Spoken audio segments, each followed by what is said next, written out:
we start today. We continue with kosher kitchen, but we start with Sefer Chofetz Chaim, and now big topic is the same. Tell us contrast of Lashon Hara and Tehillim. Okay, and it says obviously the requirement that one is be certain of the accuracy of information applies all the situation where the Lashon Hara or Tehillim is to be spoken for constructive purpose. There is, however, an aspect of the requirement that does not apply to all cases. As we have seen before, that the Torah requires us to judge a fellow Jew favorably and refrain from concluding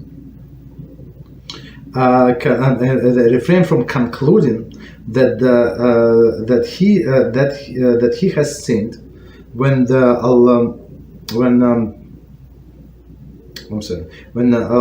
alternative way of explaining of his behavior can be found.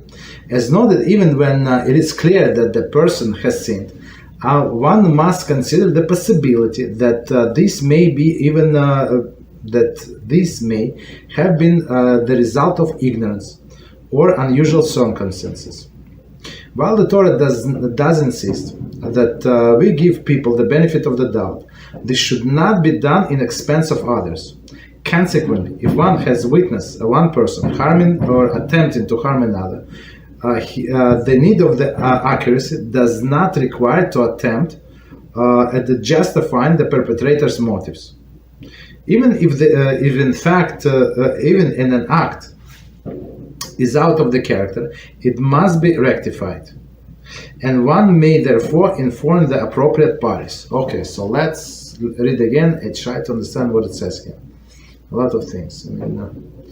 Also, again, obviously, the requirement that one be certain of the accuracy of the information applies to all situations where Loshon Hara and Tehillim is spoken. So, meaning that accuracy that first of all you witness with your own eyes, and you confirm that's what exactly happened. So you know background, who is right, who is wrong, and stuff like that. Okay, at least maybe you're not obligated to know who so maybe you're not obligated to to say who is right or who is wrong, but at least you know what actually happened without drawing any conclusions. Let's put it this way. Okay. Right. Okay. Okay. So in order to speak Tehillim or Lashon Hara for constructive purpose, you must make sure that information is correct. Okay, accurate. There is, however, an aspect of this requirement that does not apply to all cases. Okay, so what is the difference? So we have seen before that the Torah requires the judge our fellow Jew favorably and refrain from concluding that he has sinned when alternative way of explaining the behavior can be found. So as just to remind us, three types of Jews. First type is a tzaddik, so always we have to not give a benefit of the doubt, but just conclude that he is guiltless, right? Because most likely he already did teshuva, right? So it was a one-time thing, and Yetzer Hara took over. So whatever, so he did teshuva, or maybe you don't know all of the halachas. You don't know everything what happened. Okay. So, but second type is a person that sometimes sins. So in this case, when it is possible to give him benefit of the doubt, so you must give him the benefit of the doubt, right? But it looks like most likely that he sins, and you cannot find any justifiable reason. So in this case, so you're not obligated to give a benefit of the doubt, right? And the third type is actually a person who a non-sinner. So you're not allowed to give him any benefit of the doubt. Okay, so he's guilty, right? He's not guilty. He's a sinner basically. So continue. So okay, but in the first two categories, you're obligated to give the benefit of the doubt, as noted. Even when it is clear that the person has sinned, one must consider the possibility that this may have been a result of ignorance or unusual circumstance, right? So that's what we're talking about, second category. So he sinned. So but you try to understand. Maybe he did not know, or it was some he was under pressure. Okay, continue. While the Torah does insist that we give the benefit of the doubt, this should not be done in expense of others, right? So meaning don't be overly righteous. Shlomo HaMelech said it, right? So meaning that if you see that somebody might get hurt, you say no, he's a good guy, deep in heart. All this lefty liberal, all the like Democrats. So it's absolutely forbidden to be like that, right? Because other being hurt, they say no, maybe it's not that bad, like police standing down. Right, when it's time for action. Okay.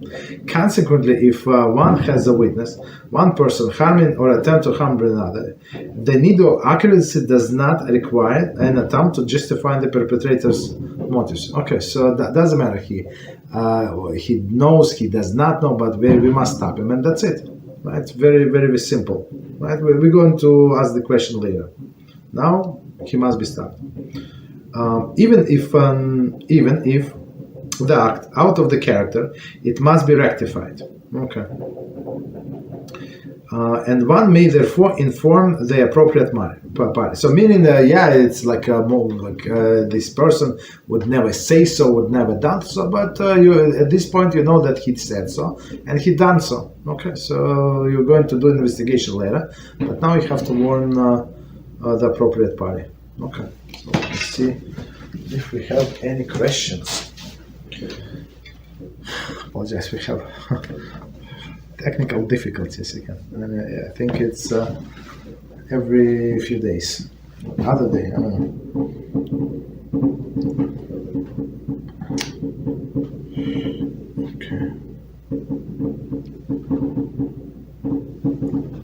Okay, no problem. It's loading. Right, I think more questions.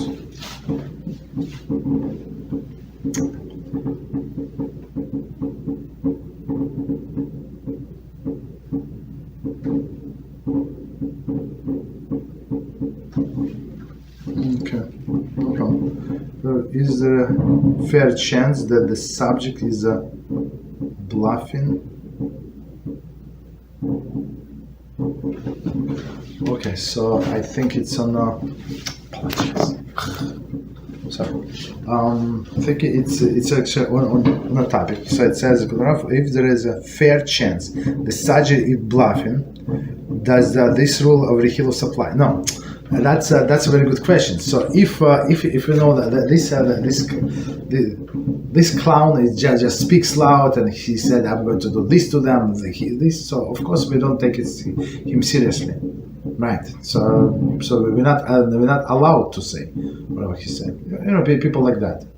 If you're not sure about this person and he sounds serious to you, so then you're obligated to report on him.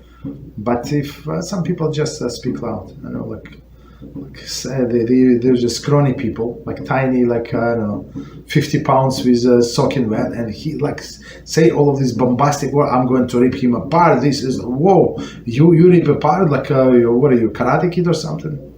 Okay, so that's of course we're not allowed to pay attention. So basically, the guy would he's going to get hurt and say, "I said, you seriously taking me?" Okay. So let's any other questions? Okay.